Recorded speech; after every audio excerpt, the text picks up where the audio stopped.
سنت ہیں، ہم اہل سنت بھی ہیں، ہم مسلم بھی ہیں، ہم اہل حدیث بھی ہیں، ہم سلفی بھی ہیں۔ یہ جو نام ہیں یہ اس دور کے لیے ضروری ہیں اور اس دور سے چلے آئے ہیں جب سے مسلمانوں میں استدلال کے اعتبار سے مصدر میں اختلاف ہوا ہے۔ جب لوگوں نے رائے اور قیاس کو ترجیح دینا شروع کیا، اس وقت کے محدثین نے اس بات کا التزام کیا کہ اپنے بارے میں کہیں کہ ہم اصحاب الرائے نہیں ہیں، ہم اصحاب الرائے نہیں ہیں، ہم اصحاب الحدیث ہیں۔ تو اسی راستے پر ہم بھی ہیں۔ ہم یہ کہتے ہیں کہ سنت کے لینے کا ذریعہ حدیث ہے۔ کون سی چیز سنت ہے نہیں ہے یہ حدیث سے معلوم پڑتا ہے۔ جب تک آپ حدیث نہیں پڑھو گے آپ کو سنت کا پتہ کیسے چلے گا؟ اس لیے مصدر علم کے طور پر کہ کہاں سے علم لیا جاتا ہے، قرآن کو تو سب مانتے ہیں، حدیث سے ہم لیتے ہیں، اس اعتبار سے ہم اصحاب الحدیث ہیں۔ ہم اپنی عقل کو کتاب و سنت پر ترجیح نہیں دیتے ہیں، ہم اپنی عقل کو تابع کرتے ہیں حدیث کے، اس لیے ہم اہل حدیث ہیں۔ تو آج کے دور میں بولنا چاہیے، اس لیے کہ مسلمانوں میں اتنے سارے اختلافات ہیں کہ بعض لوگ کہتے ہیں کہ اپنے آپ کو صرف مسلم کہنا چاہیے۔ ہم یہ کہتے ہیں کہ مسلم کہنا چاہیے، لیکن اگر غیر مسلم ہے، کوئی کہے میں ہندو ہوں، کوئی کہے میں عیسائی ہوں، آپ کون ہیں؟ تو ہم یہ نہیں کہیں گے ہم اہل حدیث ہیں، ہم کہیں گے مسلمان ہیں۔ لیکن پھر مسلمانوں میں کوئی کہے میں دیوبندی ہوں، میں بریلوی ہوں، یا میں شیعہ ہوں، یا میں فلانا ہوں، یا میں حنفی، شافعی یا مالکی، حنبلی یا کچھ اور ہوں، آپ کون ہیں؟ تو ہم کہیں مسلم ہیں۔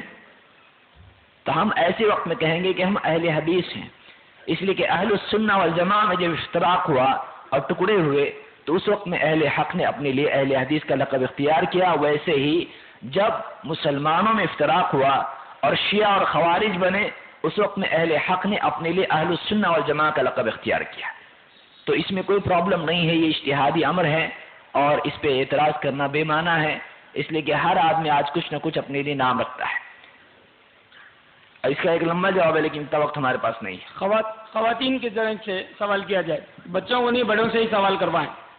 السلام علیکم ورحمۃ اللہ وبرکاتہ۔ مائی سیلف سمیہ، اور میرا سوال یہ ہے کہ جیسا کہ قرآن میں آتا ہے اے مومنو تم یہودیوں کے کام نہ آؤ، اور حدیث میں بہت پڑوسیوں کے حقوق اور تاکید کی گئی ہے، تو اگر کوئی نان مسلم ہمارا پڑوسی ہے یا دوست ہے تو ہم اس کے کام آئے یا نہ آئے، یا اس کی مدد کر سکتے ہیں یا نہیں کر سکتے؟ قرآن کریم میں جو یہودیوں کے سلسلے میں بات کہی گئی ہے وہ یہ نہیں کہ یہودیوں کے کام مت آؤ، ان کو اپنا ولی نہ بناؤ، ان کو اپنا قلبی طور پر دوست نہ بناؤ۔ جہاں تک کہ کسی کے ساتھ احسان کا سلوک کرنا ہے تو اللہ کے نبی صلی اللہ علیہ وسلم نے اس میں کوئی تخصیص نہیں رکھی۔ آپ نے فرمایا کہ ارحموا من فی الارض یرحمکم من فی السماء، تم زمین والوں پر رحم کرو، وہ جو آسمان پر ہے تم پر رحم کرے گا۔ تو اس سے معلوم ہوتا ہے کہ سب کے ساتھ سلوک کرنا چاہیے۔ عبداللہ ابن عمر رضی اللہ تعالیٰ کا پڑوسی یہودی تھا، اور وہ اپنے گھر میں جب کھانا بناتے تو اپنے غلام سے کہتے کہ ہمارے اس یہودی کو جو سالن ہے اس میں سے کچھ لے جا کر دے دو۔ تو یہودیوں کے ساتھ صحابہ بھی سلوک کرتے تھے۔ ایک یہودی عورت نے اللہ کے نبی صلی اللہ علیہ وسلم کو زہر دیا، آپ نے اس کو معاف کر دیا۔ تو اس طرح کی روایت ہم کو ملتی ہیں۔ جو روایت میں نے عبداللہ ابن عمر کی ذکر کی ہے اس کو امام البخاری نے الادب المفرد میں ذکر کیا ہے۔ مائک نمبر 1 سے سوال کیا جائے۔ السلام علیکم، مولانا مائی سیلف محمد رفیع، اور میرا سوال یہ ہے کہ جو ہم موبائل پہ جو بھی SMS ریسیو کرتے ہیں جو قرآن کی روشنی میں اور حدیث کی روشنی میں ہے، اس کو ہم پڑھ کر ڈیلیٹ کرنا چاہیے کہ نہیں کرنا چاہیے؟ جہاں تک کہ کوئی SMS کسی کو ملتا ہے، اس بارے میں ایک SMS اس طرح سے ہم کو بھی آیا تھا کہ قیامت کے قریب لوگ قرآن کو لکھ کے مٹائیں گے، تو ایسی حدیثوں کو مٹا دینا چاہیے، اس لیے کہ یہ معتبر حدیث نہیں ہے، اس طرح کی کوئی بات ہم نے نہیں پڑھی۔ اور جہاں تک کہ SMS کا تعلق ہے، یا کوئی بلیک بورڈ پہ وائٹ بورڈ پہ کوئی لکھتا ہے آیت یا حدیث اور اس کو مٹاتا ہے تو اس میں کوئی گناہ نہیں ہے، اس لیے کہ اللہ کے نبی صلی اللہ علیہ وسلم کے صحابہ نے جب سارے نسخے جمع کیے یعنی آپس میں ابو بکر صدیق رضی اللہ عنہ کے زمانے میں، تو جو چیزیں مختلف یعنی ٹکڑوں پر لکھی ہوئی تھیں، ایک آفیشیل کاپی بنانے کے بعد اس کو جلا دیا گیا ہے۔ تو جس چیز کی ضرورت نہیں ہے اگر اس کا غلط استعمال ہو سکتا ہے یا کچھ اس سے یعنی اس کی بے ادبی ہو سکتی ہے تو اس کو ڈیلیٹ کرنے میں کوئی پرابلم نہیں ہے. اگر SMS اتنے زیادہ ہوں کہ اس کی جگہ فل ہو جائے میموری اور دوسرا علم اس میں نہیں آ سکے تو اس کو خالی کرنا چاہیے. وہ علم دل میں لینا چاہیے اور اس کو وہاں سے ڈیلیٹ کرنا چاہیے. مائک نمبر 2 سے سوال کیا جائے. السلام علیکم. ضمیر بھائی، آج کل یہ انڈیا میں ایک ٹرینڈ چلا ہوا ہے کہ جو داعی ہیں تو اکثر مائک کہاں ہے وہی مجھ کو نہیں دکھ رہا ہے. اکثر they are quoting Vedas and Bible for the دعویٰ ورک. تو یہ کس حد تک صحیح ہے؟ یہ دور کا ایک المیہ بھی ہے. دیکھیے چیزوں کو سوال یہ ہے کہ اس دور میں عام طور سے بہت سارے لوگ وید وغیرہ کو کوٹ کرتے ہیں، وید پڑھ پڑھ کے اسلام کی دعوت دیتے ہیں یا بائبل پڑھ پڑھ کے اسلام کی دعوت دیتے ہیں. تو یہ کہاں تک صحیح ہے؟ دیکھیے ہر آدمی جس چیز کا اہل ہے وہ چیز کرے تو زیادہ صحیح ہے. ہمارے یہاں پر ایک فیشن بنا ہوا ہے کہ کچھ داعیوں کو لوگ دیکھتے ہیں، نوجوان خاص طور سے جو کالجوں میں پڑھتے ہیں، اور ان کو قرآن کا علم نہیں ہوتا ہے، حدیث کا علم نہیں ہوتا ہے. وہ بائبل خرید کر لاتے ہیں، اس کو پڑھنا شروع کرتے ہیں. وید خرید کر لاتے ہیں، اس کو پڑھتے ہیں. گیتا خرید کر لاتے ہیں، اس کو پڑھتے ہیں اور اس کے شلوک یاد کرتے ہیں، ایکم برہمم جو بھی ہے وہ اس طرح کی چیزیں. تو یہ پڑھ پڑھ کے لوگوں کو مسلمان بنانے کی کوشش کرتے ہیں. علماء نے کہا کہ یہ جائز نہیں ہے. یہ جائز نہیں ہے اس آدمی کے لیے جو قرآن و سنت کے بنیادی علوم نہیں رکھتا.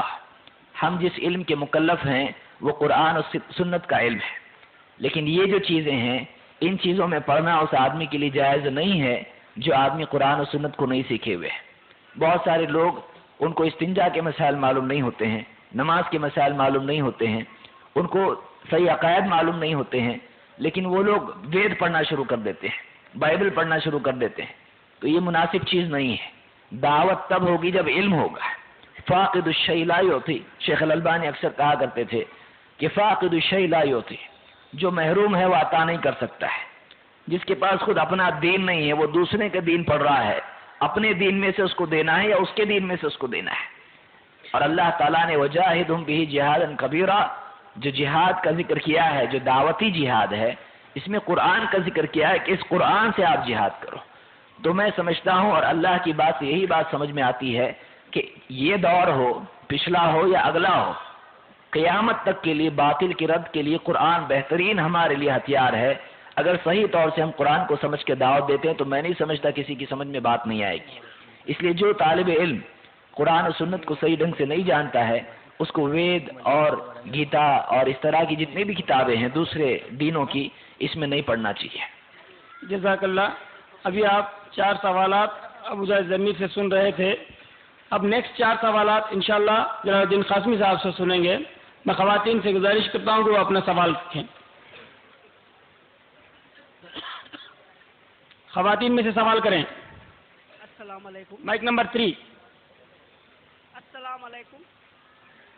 کچھ حدیثوں میں کچھ مطالعہ گزرا ہے کہ ہمارے گناہ جھاگ کے سمندر کے جھاگ کے برابر بھی ہوں تو اللہ چاہے تو معاف فرما دیتا ہے. مگر شرک ایک ایسا عمل ہے جس کوئی شرک کرتا ہے تو اللہ اس کو معاف نہیں کرتا. میں یہ پوچھنا چاہتی ہوں کہ شرک کے لفظی معنی کیا ہیں؟ ہم چند اور تمام عورتوں کو لگ بھگ اس کے بارے میں تفصیل سے کچھ نہیں معلوم. ایسے کون سے اعمال ہیں جس سے ہمارے ہاتھوں سے شرک سرزد ہو جاتا ہے اور گھر میں ہمارے بڑے جو بھی ہمارے والدین ہیں اور شادی کے بعد سسرال میں ان کے ساس وغیرہ ننند وغیرہ ہوتے ہیں جو عمر والے ہوتے ہیں، کیا ان کا ہم کہنا ماننا چاہیے؟ کیا ان کو تفصیلاً جو بھی آپ بولیں گے وہ ان کو بتانا چاہیے؟ جہاں تک کہ شرک کے معنی ہے قرآن کریم میں یہ لفظ اللہ نے کئی جگہ استعمال کیا ہے. جیسے یا بنی لا تشرک باللہ ان الشرک لظلم عظیم. اے بیٹے شرک مت کرنا. لقمان نے کہا تھا اپنے بیٹے سے کہ اے بیٹے شرک مت کرنا اس لیے کہ شرک ظلم عظیم ہے. اللہ کے ساتھ شرک مت کرنا. شرک کا تعلق اللہ کے ساتھ ہوتا ہے، اسی لیے قرآن کریم میں شرک کا لفظ اللہ کے ساتھ آیا ہے. لا تشرک باللہ وَاعْبُدُوا اللَّهَ وَلَا تُشْرِكُوا بِهِ شَيْئًا. تو شرک کا تعلق اللہ کے ساتھ ہوتا ہے. شرک کیا ہے؟ شرک کے معنی ہے کسی چیز میں کوئی حصہ دینا. اشرکا یہ لفظ ہے، اس سے یشرک بنتا ہے، اشراک اس کو کہا جاتا ہے، اور یہی لفظ شرک ہے کہ پارٹنر بنانا یا کوئی حصہ کسی کو دینا۔ اللہ کے ساتھ شرک کرنا یہ ہے کہ اللہ تعالیٰ کی ذات میں، اس کی صفات میں یا اس کی عبادت میں کسی کو شریک کیا جائے۔ اللہ کی ذات میں شریک کرنا ہے کہ اللہ کی اولاد ماننا یا بیوی ماننا ہے، اس طرح سے اللہ جو کرتا ہے وہ کسی اور کے لیے بھی تسلیم کرنا ہے، اس کو ربوبیت میں شرک بھی کہا جاتا ہے۔ اسی طرح سے اللہ کے اسماء و صفات میں شرک ہے کہ اللہ دور سے سنتا ہے، کہیں سے بھی پکارو، اگر کسی بزرگ کے بارے میں عقیدہ رکھتا ہے تو یہ صفات میں شرک ہے۔ اسی طرح سے عبادت میں شرک یہ ہے کہ اللہ ہی کو سجدہ کرنا چاہیے اور اللہ ہی سے دعا کرنا چاہیے۔ اگر اللہ کے سوا کسی اور کو سجدہ کرتا ہے یا اس سے دعا کرتا ہے تو یہ عبادت میں شرک ہے۔ اللہ کے ساتھ کسی کو بھی شریک نہیں بنانا چاہیے، چاہے وہ نبی ہی کیوں نہ ہو، رسول ہی کیوں نہ ہو۔ اگر گھروں میں خواتین اگر ایسا ہوتا ہے کہ کوئی بہو ہے، اگر میں سوال صحیح سمجھا ہوں، اگر گھر میں ماں ہے بیٹی سے شرک کرنے کے لیے کہتی ہے، یا ساس ہے بہو سے کہتی ہے، یا ایسے رسم و رواج ہوتے ہیں جس میں شرک ہوتا ہے، 11ویں ہیں، کنڈے وغیرہ ہیں، تو اس میں بہو کو شریک نہیں ہونا چاہیے، لیکن ان کو سمجھانا چاہیے۔ ساری مصیبتوں کی جو جڑ ہے وہ جہالت ہے، اور جہالت کا علاج صحیح علم ہے۔ اس لیے جو لوگ چاہتے ہیں کہ لوگوں کو شرک سے نکالیں، وہ قرآن و سنت کا علم حاصل کریں، ان کو سمجھائیں۔ بہت ممکن ہے اس طرح سے گھروں سے شرک نکل سکتا ہے، لیکن اس میں شریک نہیں ہونا چاہیے۔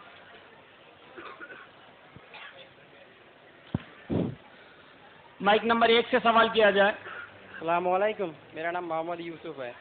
اگر کوئی آدمی مسجد کا امیر ہے اور وہ شاعری کی اطاعت کرتا ہے تو کیا ہم اس کی اطاعت کر سکتے ہیں؟ سوال ایک اور بار بتائیں۔ اگر کوئی آدمی مسجد کا امیر ہے اور وہ شاعری کی پیروی کرتا ہے تو کیا ہم اس کی اطاعت کر سکتے ہیں؟ کیا کرتا ہے؟ شاعری کی پیروی کرتا ہے تو کیا ہم اس کی اطاعت کر سکتے ہیں؟ شعر شاعری۔ وہ مائک آپ اس پہ لگائیے پھر بات کیجیے، بات اٹھائیے مت، اس میں آواز نہیں آ رہی۔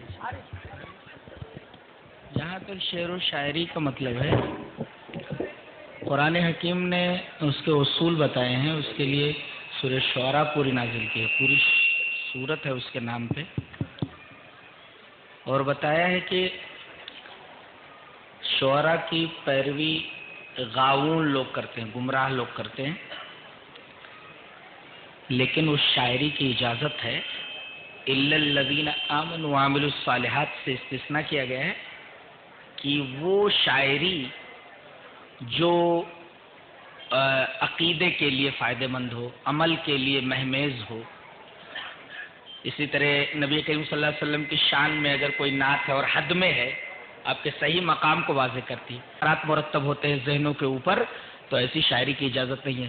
سورہ شعراء کی آخری آیات پڑھ لیں گے آپ تو اس کی پوری تفصیل آپ کو معلوم ہو جائے گی۔ فائدہ مند اچھی شاعری کی اجازت ہے، خراب شاعری کی اجازت نہیں ہے۔ الا الذین آمنوا وعملوا الصالحات سے اس کو استثناء کر دیا گیا۔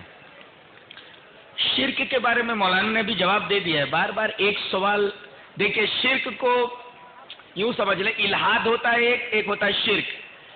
الہاد کہتے ہیں کہ اللہ کو نہ مان کر کے مخلوق کو پوجنا، اور شرک کہتے ہیں اللہ کو مان کر مخلوق کو پوجنا، بس دیٹ از کالڈ شرک۔ نہیں سمجھ میں؟ الہاد کس کو کہتے ہیں؟ اللہ کو نہ مان کر مخلوق کی پوجا کرنا، یعنی اللہ کے علاوہ کسی کی بھی۔ کیا؟ اللہ کو نہ مان کر، میں مانتا ہی نہیں، اللہ کو نہ مان کر مخلوق کی پوجا کرنا یہ الہاد ہے، اور اللہ کو مانتے ہوئے مخلوق کی پرستش کرنا دیٹ از کالڈ شرک، اس کا شرک بولتے ہیں۔ جزاک اللہ۔ اکثر ماں باپ شادی کے بعد بیٹے سے اور بہو سے جھگڑتے ہیں، بہو کو پدی کہتے ہیں۔ پدی کیا؟ یہ پنڈی کیا ہے شیخ؟ بہو بیچاری پدی ہی ہوتی ہے، کہتے ہیں بہو کو کیا کہتے ہیں؟ پنڈئی۔ کیا تو عجیب کچھ عجیب سا لکھا ہوا ہے، دیکھ شیخ دیکھیے وہی ہے پدی۔ کچھ سوالات آئے ہیں، پہلے اس کے جواب دے کر پھر مائک سے سوال کیا جائے گا۔ پنوتی شیخ انہی کا جواب دے دیجیے 2-3 کا، اس کے بعد میں دے دیتا ہوں، جلدی جلدی جواب دے دیتا ہوں۔ جی سوال ہے کہ اکثر ماں باپ شادی کے بعد بیٹے سے اور بہو سے جھگڑتے ہیں، بہو کو پنوتی پنوتی ہے وہ یعنی منحوس جیسے کہتے ہیں، اولاد کے ساتھ بدتمیزی کرتے ہیں، گالی گلوچ کرتے ہیں، بد دعا دیتے ہیں، تو اولاد کو ماں باپ کے ساتھ کیسے رہنا چاہیے؟ جیسے واقعی قرآن نے اس کا حکم دیا ہے وَصَاحِبْهُمَا فِي الدُّنْيَا مَعْرُوفًا، اللہ نے فرمایا کہ ان کے ساتھ دنیا میں اچھے طریقے سے زندگی گزارے، ان سے اتنا اخلاق سے پیش آئے کہ ان کو شرمندگی محسوس ہو، اور بہو کو بھی چاہیے کہ ان کی خدمت کرے تاکہ ان کا دل نرم ہو۔ فَإِذَا الَّذِي بَيْنَكَ وَبَيْنَهُ عَدَاوَةٌ كَأَنَّهُ وَلِيٌّ حَمِيمٌ، کہ اچھے سلوک سے اللہ نے فرمایا کہ تو دیکھے گا کہ تیرے اور تیرے دشمن کے بیچ میں بہت ہی ایسا رشتہ ہو گیا جیسا کہ وہ تیرا قریبی دوست ہے۔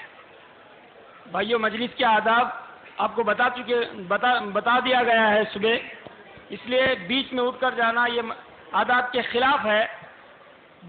بالکل ایک آدھا گھنٹہ بچ گیا ہے آپ کے پاس، بیٹھ کر جو ہے سوالات کے جواب سماعت فرمائیں تو تمام کو فائدہ ہوگا انشاءاللہ۔ ایک کو دیکھ کر دوسرا بھی اٹھ کر چلا جانا شروع کر دے گا۔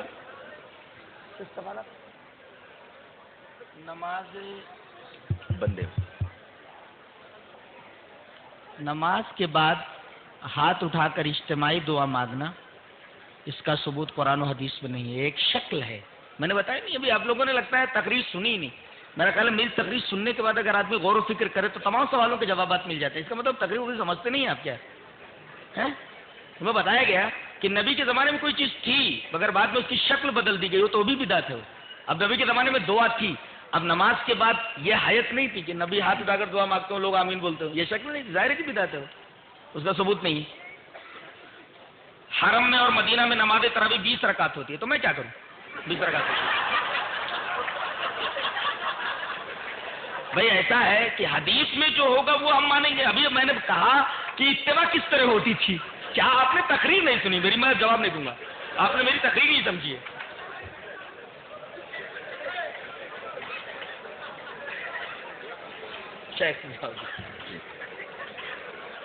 تقریر غور سے سننے کے بعد سوالات نہیں رہ جاتے۔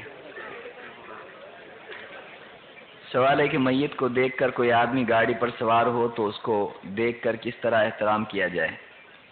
تو میت کو دیکھ کر اگر آدمی گاڑی پر سوار ہو تو اس سے اترنا لازم اس کے لیے نہیں ہے۔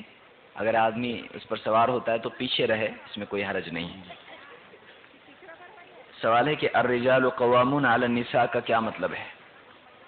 الرجال قوامون علی النساء کے معنی جو عام طور سے مفسرین نے ذکر کیے ہیں وہ یہ کہ عورت مرد کے ماتحت ہے، یعنی شوہر کے، اور اس کے سلسلے میں فیصلہ شوہر لے گا۔ یہاں تک کہ بعض علماء نے ایک حدیث کے تحت کہا ہے کہ عورت صدقات بھی کرے گی تو شوہر کی اجازت سے کرے، اپنا مال اگر خرچ کرتی ہے تو شوہر کی اجازت سے کرے۔ اسی طرح سے گھر سے باہر نماز کے لیے تک بھی اگر وہ جانا چاہے تو گھر میں اجازت کے بغیر وہ نہیں جا سکتی ہے، اس کو اجازت لینا ضروری ہے۔ اسی طرح سے بغیر محرم کے سفر وغیرہ نہیں کر سکتی ہے۔ السلام علیکم۔ چپل پہن کے مسجد میں نماز پڑھنا جائز ہے بولے آپ، کیا آپ ہم بھی نماز پڑھ سکتے ہیں؟ ایک دوبارہ سوال کیجیے۔ چپل پہن کے نماز پڑھنا جائز ہے، ہم نے سنا آپ کے بیان میں، کیا آج بھی ہم چپل پہن کے نماز پڑھ سکتے ہیں یا کس موقع پر نماز چپل پہن کے پڑھی جا سکتی ہے؟ جزاک اللہ۔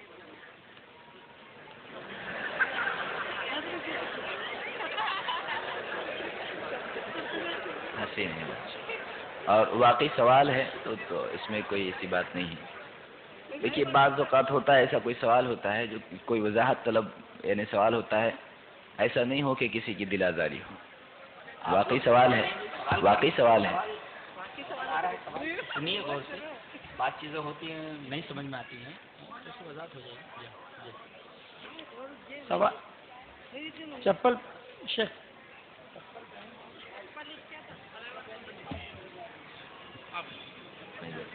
جی ہاں، چپل پہن کر آج بھی نماز پڑھ سکتے ہیں، جائز ہے نماز پڑھنا، شرط یہ ہے کہ گندگی نہ لگے۔ اگر کسی بھی کھانے پینے کی چیز میں غیر مذہب کا لیبل لگا ہوا ہو، مثال کے طور پر لکشمی یا بھگوان وغیرہ کی، تو اس چیزوں کو استعمال کر سکتے ہیں کہ نہیں؟ دیکھو ایسا ہے، یہ سوال حضرت عائشہ رضی اللہ تعالیٰ عنہ کے پاس آیا تھا۔ حضرت علامہ ابن تیمیہ علیہ الرحمٰن اقتضاء الصراط المستقیم میں اور مصنف ابن ابی شیبہ میں حدیث موجود ہے ابو قابوس کی طرف سے کہ کچھ مجوسی عورتیں آئیں. مجوسی، ہاں کچھ لوگ باتیں کر رہے ہیں، لگتا ہے آواز سنائی نہیں دے رہی ہے آواز. کچھ مجوسی عورتیں آئیں جو آگ کی پوجا کرتی ہیں. تو حضرت عائشہ رضی اللہ تعالیٰ عنہ کے پاس کچھ عورتوں نے آ کر کے کہا کہ ہماری کچھ نوکرانیاں ہیں جو مجوسی ہیں، آگ کی پوجا کرتی، کافرہ ہیں. تو وہ اپنی عید کے موقع پر یعنی نیروز اور مہرجان کے موقع پر کچھ چیزیں لا کر دیتی ہیں. کس نسبت سے دیتی ہیں؟ ان کے عید کا دن ہے، وہ نوروز ہے، مہرجان ہے. تو حضرت عائشہ رضی اللہ تعالیٰ نے فرمایا اما ما ذبح لذلک اليوم، اس دن جو ذبیحہ ہے فلا تاکلوا، ان کا ذبیحہ مت کھاؤ اس دن کا. ولیکن کلوا من اشجارہم، پھل وغیرہ ہے یا اسی طریقے سے کپڑے وغیرہ اگر وہ ہدیہ کرتی ہیں، کپڑے ہیں، پھل ہیں، تو یہ لیا جا سکتا ہے. مٹھائی ہے یہ لے سکتے ہیں. بقیہ ذبیحے کا جہاں تک معاملہ ہے وہ نہیں لینا چاہیے. یہاں تک کہ کھود کرید بھی زیادہ نہیں کرنی چاہیے، اس لیے کہ ایک حدیث اس طریقے کی بھی آئی ہے. کچھ لوگوں نے کہا کہ اللہ کے رسول کچھ لوگ آتے ہیں ان قوم یاتوننا باللحم، لحم، کچھ لوگ گوشت لے کر ہمارے پاس آتے ہیں، ہم کو معلوم نہیں ہوتا کہ اس پر اللہ کا نام لیا گیا کہ نہیں لیا گیا. تو آپ نے فرمایا کہ چکر میں مت پڑو، سمو تم خود اللہ کا نام لے کر کے کھا لو اس کو، وہ کلو. یہ بخاری کی روایت ہے. تو یہ ہے معاملہ. یہ شیخ دیکھیے پڑھنا نہیں آ رہا میں کیسا لکھا ہوا ہے.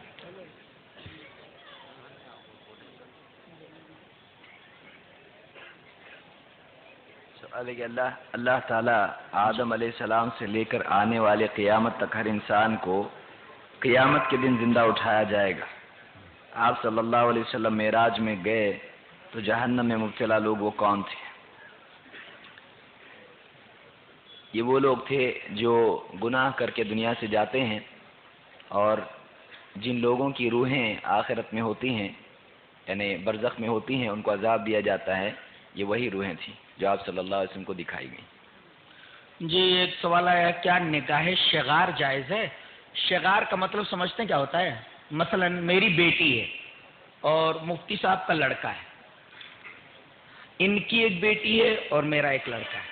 اب میں کیا کرتا ہوں، میں بولتا ہوں کہ میری بیٹی کی شادی آپ اپنے لڑکے سے کر لو اور اپنی لڑکی کی شادی میرے بیٹے سے کر دو، تو یہ بدلہ عدلہ ہی یہی در حقیقت مہر ہوگی. یہ مہر ور نہیں رکھا جاتا. یہ زمانے جاہلیت میں اس طریقے کی چیز تھی. یہ